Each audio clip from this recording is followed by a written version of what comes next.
নমস্কাৰ, আপোনালোক সকলোকে নিউজ আড্ডালৈ স্বাগতম জনাইছোঁ।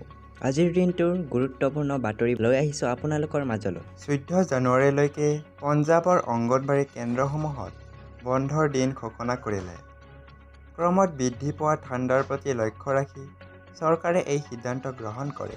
এই সুবিধাসমূহ অব্যাহত থাকিব। পঞ্জাৱ চৰকাৰে শীতকালৰ প্ৰতি লক্ষ্য ৰাখি ৰাজ্যখনৰ অংগনবাড়ী কেন্দ্ৰসমূহত 3ৰ পৰা 6 বছৰৰ শিশুসকলক 14 জানুৱাৰী 2024 পৰ্যন্ত বন্ধৰ সময় বৃদ্ধি কৰাৰ সিদ্ধান্ত গ্ৰহণ কৰিছে।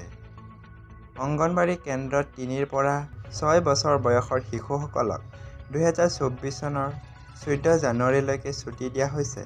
অংগনবাড়ী শ্ৰমিকসকলে বন্ধৰ দিনত 3ৰ পৰা 6 বছৰৰ শিশুক টেক হোম ৰেচন দিব লাগে।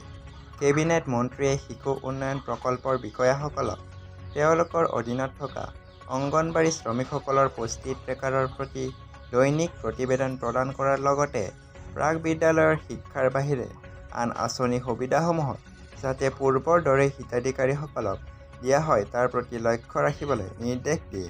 এনেধৰণৰ বাতৰিবোৰ চাই থাকিবলৈ আমাৰ চেনেলটো ছাবস্ক্ৰাইব কৰি এটা লাইক কৰি দিব।